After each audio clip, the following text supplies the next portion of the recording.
Much for staying tuned. The federal government, through the Ministry of Agriculture and Food Security and Foncao Gutelos Vegas of Brazil, have signed a memorandum of understanding to advance private sector development in fertilizer production, hybrid seed technology, and agricultural finance. The MoU was signed on behalf of the government by the Permanent Secretary of FMAFS, Mr. Temitope Fashademi, and the President of FGV, Professor Carlos Ivan Simonsen, at the FGV headquarters in Rio de Janeiro in Brazil. That's on the sidelines of the G20 Leaders Summit. And State House Director of Information and Publicity, Mr. Abiodun Oladunjoye, revealed this in a statement that the details of the MoU includes private sector projects on fertilizer production, hybrid seeds technology, and agricultural financing, which are projected to attract about $4.3 billion in private sector investment. So Oladunjoye said the agreement marks a new phase of strategic collaboration between Nigeria and FGV. The Green Imperative Project lead implementer is one of the largest international agricultural technology transfer initiatives. Let's speak to Mr. Femi Adelayo, a friend of the house. He's the managing director at FACO West Africa Unlimited. It's good to see you this Monday afternoon. Thank you so much for coming in. Great. Thank you for having me. It's always good to be here. Thank you so much. I think we should start with this agreement. When I saw it yesterday and when we were chatting, I said, it looks like a very big one. What is different about this deal with Brazil, and what does it mean for us? I think it's a wonderful time, really.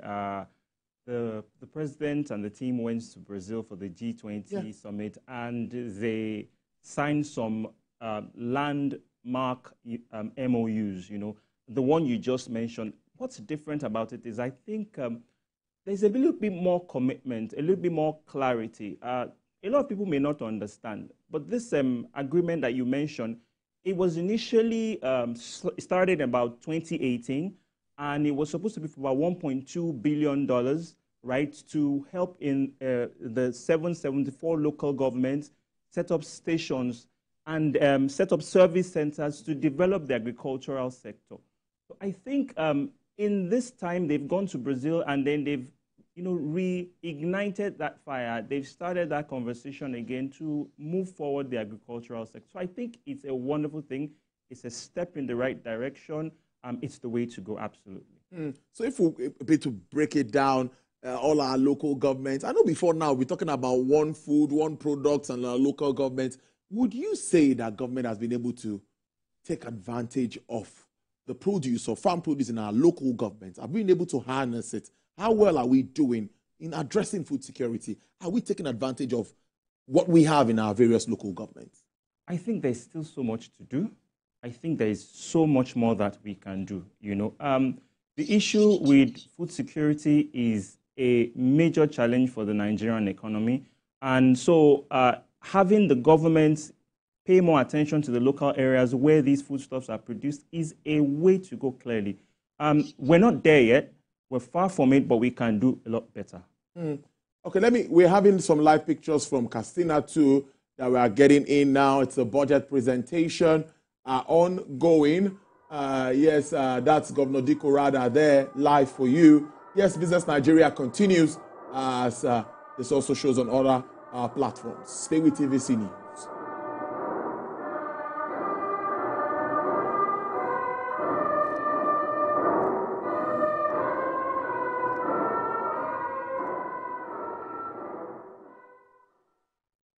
All right, then now let's tie this together with efforts of federal government now on food security. When this new administration came in, there's this energy that everyone is seeing around it. But specifically, you're a player in this industry.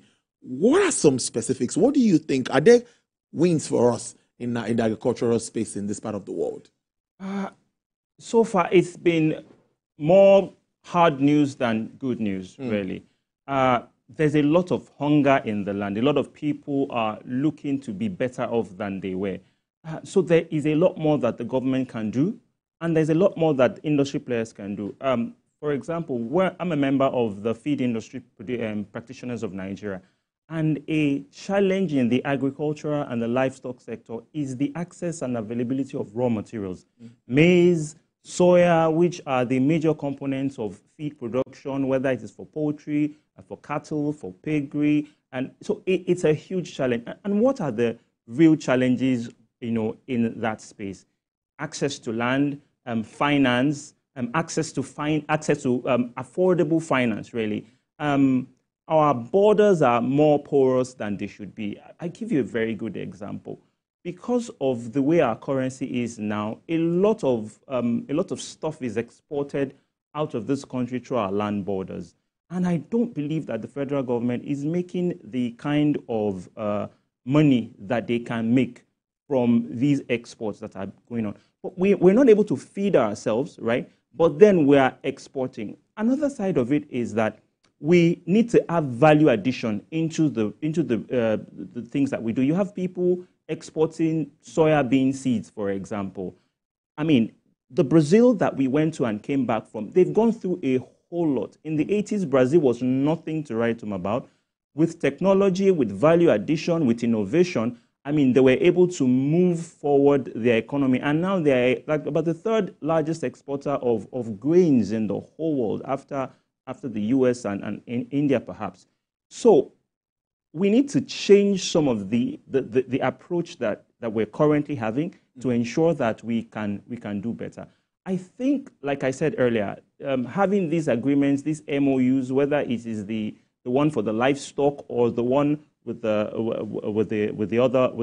green imperative project, I think they are in the right steps that we're taking right now, but we need to do a whole lot more.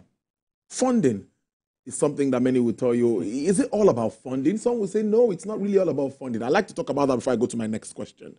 Do you think that funding really, let's look at, for example, when we had the Anchor Borrower scheme, we had the central bank, as I laughed, I don't know how much of the percentage of monies that the federal government was able to get back. Some people see these monies like free monies and they get this money and don't want to return to government. Do you think funding is the main issue here? Funding is one of the main issues because you cannot, for example, access funding about 35%. There's an MPC meeting coming up right now, very soon. And then if you take commercial loans, there is no farmer. There is no farmer on the surface of this earth that can actually take that kind of funding and actually do business with it. Look, it is possible that there might also be sharp practices in some of these sectors, but it might not be the best to throw the baby away with the bathwater. Absolutely, you have to have banks that are focused on agriculture, banks that ensure that, you have the right type of funding at the right type of rates to ensure that the companies or the farmers are able to access these loans. So funding is a key component. Funding helps you get equipment. Funding helps you get the right type of seeds. Funding helps you get the right structure in place to ensure that there is maintenance.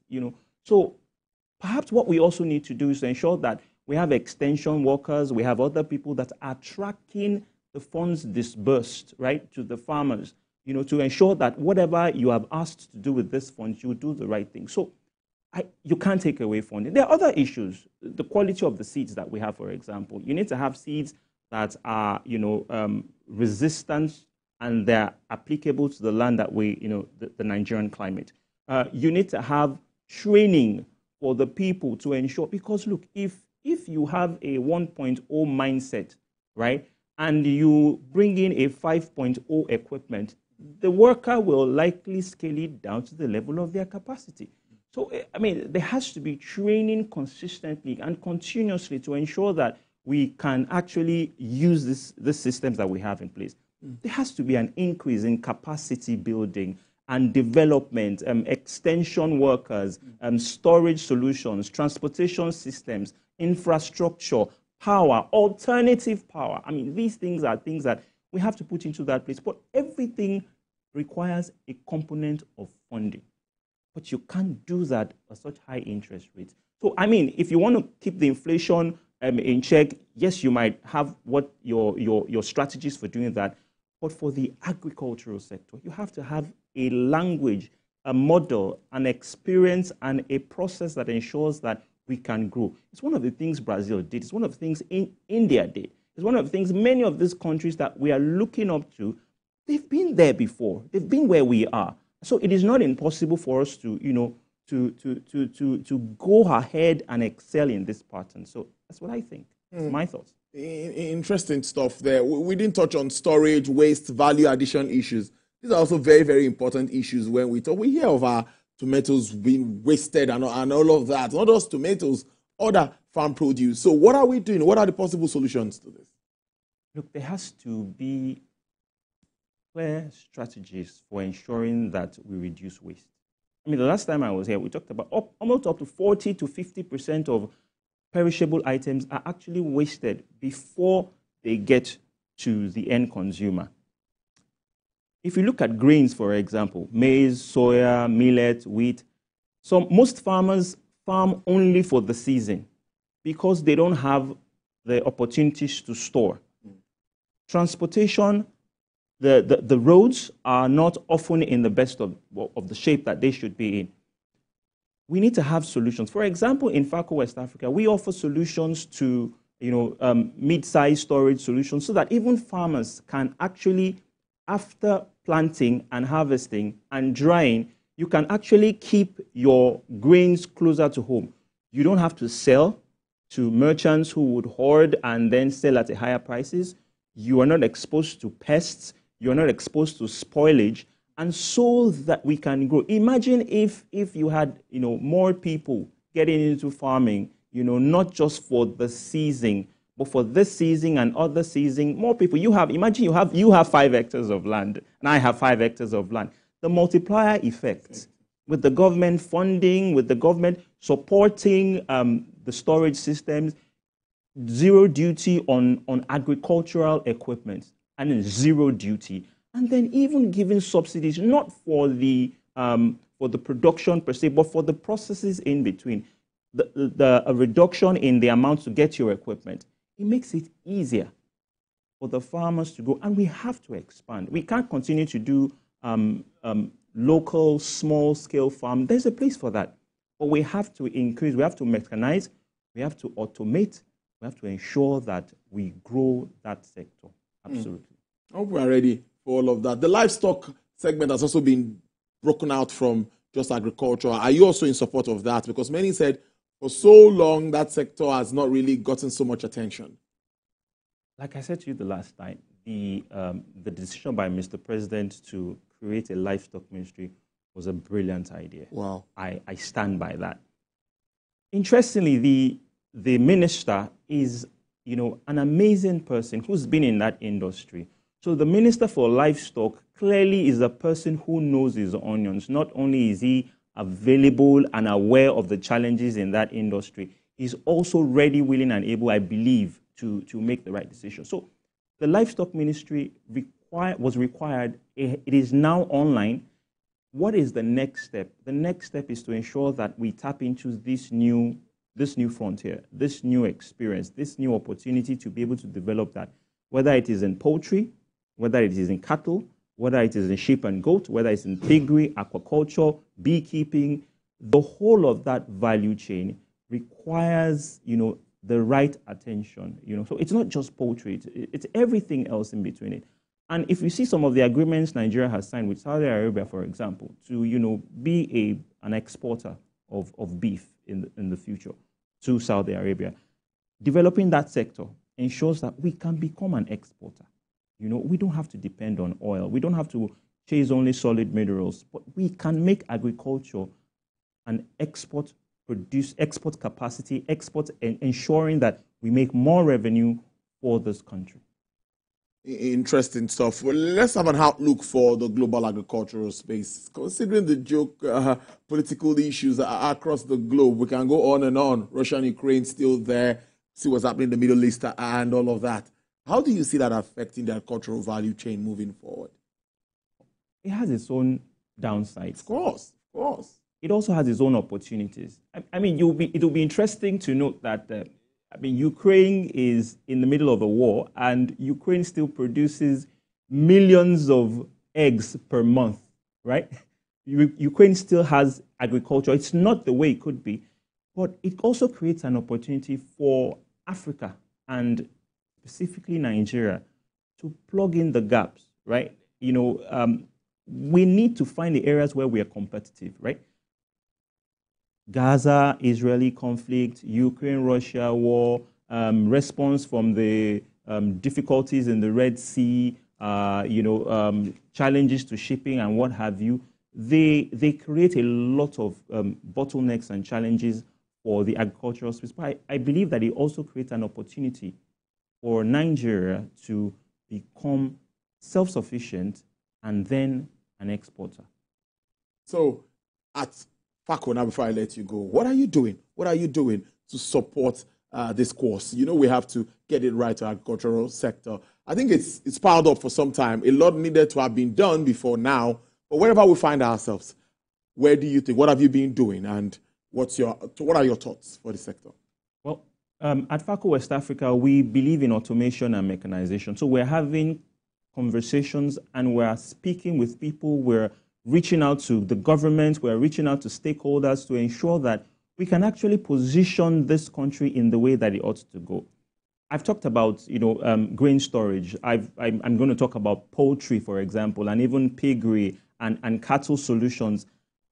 We are positioned to ensure that people who are interested in the livestock sector, especially in the equipment space, consulting, maintenance, follow-up and add-on services, ensuring that there is a return on investment for their investment, right? We're in that space. We also do a lot of social responsibilities, corporate social responsibilities, speaking to schools, encouraging young children to take agriculture as an important step for national development, and trying to help them see that the agriculture of the future is different from the agriculture of the past. For the future, we believe it's bright. Honestly, we believe it's bright. I'm proud of this country. I know that we have a lot of challenges, but I also believe that with the right steps in place, the government following through on the policies that it has made, listening to the people, ensuring that when there's a shortfall in, for example, raw materials like grains, you can import them. But don't import, empowering the country and the producers to actually produce, rather than perhaps importing,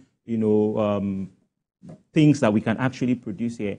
I think it's the way to go, and the future is absolutely bright. I want to thank you so much for joining us despite your tight schedule, Mr. Femi Adelayo, Managing Director of FACO West Africa Limited. Let me get a handshake. You stay safe and enjoy yourself. You too. Thank you so much. We'll take a break. When we come back, we'll talk to Mr. Jamiu Mohammed. He's an equities trader with APT Securities to talk markets. Don't go away. This is Business Nigeria.